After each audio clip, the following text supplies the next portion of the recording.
지난 2월 13일이죠. 서울시가 잠삼대청, 이른바 잠실, 삼성, 대치, 청담동의 토지거래 허가를 해제하고서 강남구와 송파구를 중심으로 집값이 계속해서 상승을 하자 해제 5주 만인 3월 19일 다시 토지거래 허가 구역을 오히려 더 확대해서 재지정했는데요. 강남 청구와 용산에 있는 아파트 2200단지 약 40만 가구에 대해서 3월 24일부터 6개월간 토지거래 허가를 지정했습니다. 그럼 앞으로 우리는 투자자로서 어떻게 대응을 해야 할까요? 결론부터 말씀드리면 강남 집값 상승은 좀 둔화될 수 있지만 상승 방향성은 바뀌지 않는다. 그래서 올해도 기회를 놓치지 마시고 강남으로 갈아타기를 하시길 바랍니다. 둘째, 세금 중과를 감수하고서도 강남에 추가 주택을 고민하던 그런 부자들의 시선이 건물 최상급질 위주로 살짝 옮겨지고 있으니 우량한 건물을 선점하기 위해서 지금 적극적으로 알아보시길 추천드립니다. 저희 채널에서는 아파트와 건물 투자 이야기, 투자자 사업가들과 교류하며 깨달은 여러 가지 비즈니스 생각을 들려드리고 있어요. 여러분들의 소중한 자산 보수를 하나씩 모아가는데 도움이 되는 이야기 들려드리고 있으니 지금 바로 구독, 좋아요 버튼 눌러주세요. 토지거래 허가제도, 즉 토어제가 실시되면 무엇이 달라지나? 토어제가 시행이 되면 주택은 2년간 실거주 목적의 매매만 허용이 돼서 전세를 끼고 집을 매입하는 즉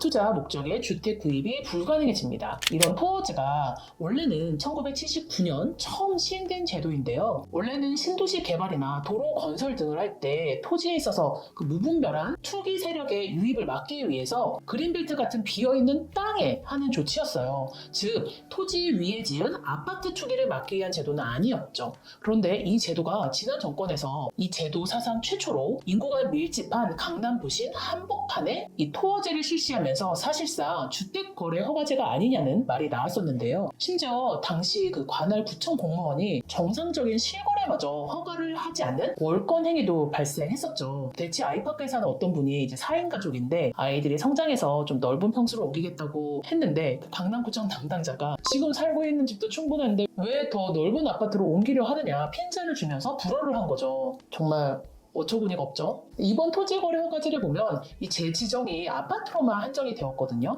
그래서 한 전문가는 아파트로 딱 못 박은 것 자체가 토어제를 아파트 거래 허가제로 활용한다는 의미라며 토어제의 애초 입법 의도에서 벗어났다라고 말했는데요. 지난 정부 때 아파트 주택 거래 허가제를 실시하려다가 위헌 논란, 재산권 침해 등의 거센 반발로 무산됐던 경험이 있거든요. 둘째, 사유재산권 침해. 더 큰 문제점은 토지 위에 지었다는 이유만으로 아파트에 대해 자유롭게 매매하지 못하고 허가제로 한다는 것이 원래 토지거래 허가제 취지에도 반하는 거예요. 아파트를 거래할 때 반드시 실거주를 해야 하고 또 허가를 받는다는 것 자체가 국민의 자유를 침해하는 사회주의적 개념이니까요. 셋째, 근본적인 해결책의 실행이 어려운 상황. 토지거래 허가제도의 목적은 부동산 수요를 억제해서 투기를 잡고자 하는 정책이에요. 그런데 부동산 상승기에는 수요를 막으려는 정책은 효과가 없어요. 부동산 상승기에는 수요자들이 원하는 충분한 대규모 공급을 제공하는 정책으로 부동산 가격을 안정화시켜야 하는데요. 지금 공급을 늘리는 정책은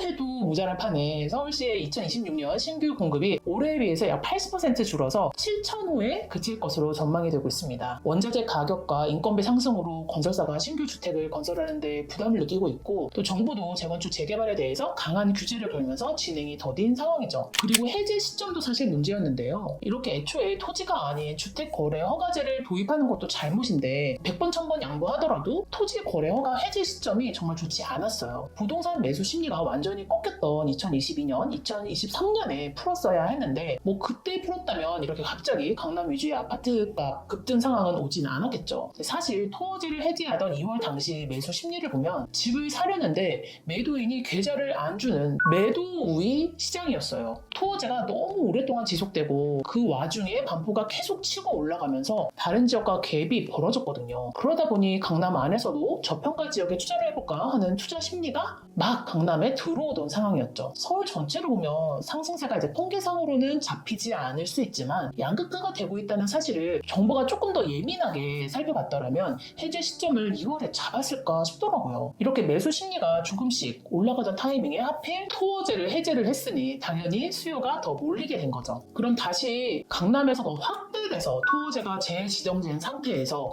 앞으로 어떻게 흘러갈까요? 저는 이번 토어제를 6개월간 실시한다 했지만 6개월 6개월이 지나도 풀지는 못할 것 같아요. 공급이 제한됐고 경제 여건상 금리를 인하해야 하는 상황에서 집값을 자극시키지 않기 위해서라도 토어제는 계속 유지할 것으로 보이는데요. 다만 이번에 동이 아닌 구 단위로 토어제가 지정이 되면서 송파구 내에서도 위례 신도시, 마천 뉴타운 등 그러니까 상대적으로 좀 부동산 가격 상승이 크게 없던 곳들도 같이 지정이 됐거든요. 이러한 곳들은 제한적으로 풀릴 가능성은 있어 보입니다. 둘째, 추가 대출 규제 가능성이 있는데요. 토어제를 했음에도 집값의 이제 폭발적인 이런 상승세가 꺾이지 않거나 또는 토어 지역으로 묶이지 않은 곳들로 이제 풍선 효과가 생기면서 오히려 토어제인 상급지 가격들이 밀려서 올라갈 경우에 추가 대출 규제도 생각을 하고 있어야 돼요. 토어제 실시 이후에 시중은행들이 강남 3구와 용산구 유주택자들에 대해서 주택 구입 목적 신규 대출을 중단한다고 밝혔는데요. 대출 한도나 규모에 있어서 조금 더 규제가 될 가능성도 있습니다. 그럼 앞으로 부동산 투자는 어떻게 해야 할까요? 첫째, 강남으로 갈아타기를 고민하시는 분들입니다. 우선 강남 실거주 혹은 강남 주택 투자가 완료되지 않은 분들이라면 지금 시기에 조금 더 여유를 갖고, 그렇다고 절대 느긋하면 안 돼요. 조금 매물을 보셨으면 좋겠어요. 화폐량이 계속 증가하는 거시적인 틀은 바뀐 게 없고요. 서울의 주택 공급 부족, 그리고 세계적으로 계속 똘똘한 한 채의 정책이 유지되고 있고, 이러면서 집값이 상승하면 추가 대출 규제가 들어올 수 있기 때문에 대출 규모가 좀 나오는 지금 강남 안에서 저평가 지역을 찾아서, 물론 예산이 된다면 압구정 반포로 한 번에 갈아타기를 완료하시는 것을 추천드리고요. 다만 세무조사를 염두를 하시고 자금 조달 계획서 증빙에 조금 깐깐하게 집중하셨으면 좋겠습니다. 둘째, 강남 안에서 압구정 반포로 이동을 고민하셨던 분들도 상급지 이동을 미루지 마시길 추천드립니다. 상급장에서 상승장에 급한 불이 꺼졌다지 사실 규제를 한다는 건 상승이 염려돼서 하는 정책이잖아요. 상승 기조는 꺾이지 않았다. 그리고 압구정은 원래부터도 토지거래 허가 구역이었거든요. 즉 토지거래 제도와 상관없이 계속 신고가를 찍었어요. 신반포 2차도 마찬가지로 토지거래 허가였는데도 계속 가격이 올랐죠. 반포의 한강변 아파트들이 갭 투자가 됐어서 이 가격들을 기준으로 이제 신반포 2차도 오르고 압구정이 더 밀려 올라갔는데, 강남 한강변 신축의 대안이 현재 없기 때문에 급격한 하락은 나오지 않고 그래도 조금 숨 고르기를 하고 천천히 상승세를 유지할 것이에요. 그래서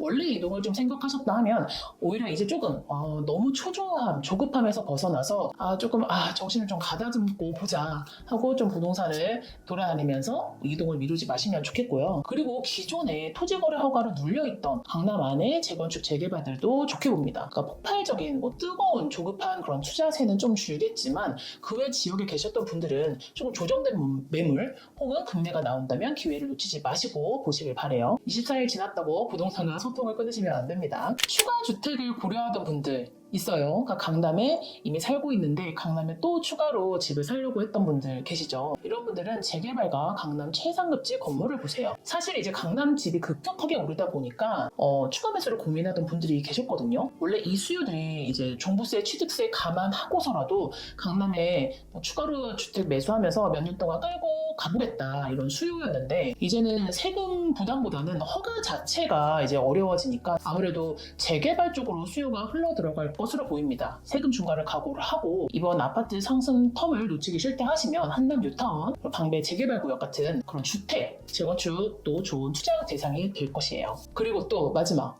요즘 공실 폭탄이네, 영끌의 눈물이네, 이렇게 무섭기만 한 강남 건물 가야 하나? 정말 신기한 게 귀신같이 건물 매물 문의가 살짝 좀 오르고 있더라고요. 아직 대세장은 아니지만요. 만약 현재 이미 강남에 집을 가지고 있고 현금 흐름이 충분하신 경우에 아파트에서 사업자 대출 30%, 그리고 매수하는 건물 자체에서 70% 대출, 이렇게 대출을 받으면 거의 매매가의 100% 대출이 가능하거든요. 다만 이런 경우에 100% 자본을 레버리지로 조달하기 때문에 매월 현금 흐름이 탄탄하신 분들, 그리고 솔직히 매수하고자 하는 건물 위치가 임대 수요가 확실한 곳으로 보셔서 이제 고르셔야 되는데, 저는 그래서 건물 중개사들도 물론 연락을 하지만 추가로 글로벌 임차사들을 좀 맞출 수 있는 업체들과의 미팅을 좀 하시고, 그래서 임대 수요가 정말 있는지, 시세는 얼마 정도 형성되어 있는지를 확인해 보시고, 이를 거꾸로 그럼 내가 지금 은행 금리를 몇 프로로 조달을 하면 건물 가격을 얼마까지 살 수 있겠다, 이 계산을 해서 그 강남 건물 매물을 좀 보셨으면 좋겠습니다.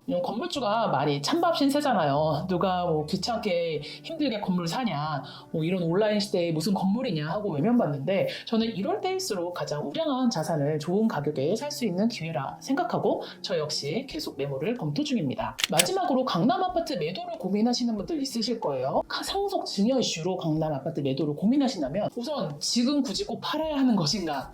현재 상속세 개편 논의가 이루어지고 있는 상황이기 때문에 지금 아니고서는 안 되는 상황이 꼭 아니라면 매도 시점도 조금 여유를 가지고 보시면 좋겠습니다. 그리고 설령 이제 상속세가 걱정이 되신다면 강남 집들은 이제 전세를 주고 이 전세금으로 상속세를 해결하는 방법도 충분히 있기 때문에 이 부분은 세무사님들과 함께 논의를 해보시면 좋겠습니다. 오늘 토지에 대한 저의 투자자로서의 견해를 말씀드렸는데요. 여러분들의 투자 방향에 있어서 도움이 되셨길 바랍니다. 오늘도 영상 봐주셔서 감사합니다. 성장하는 하루 되세요.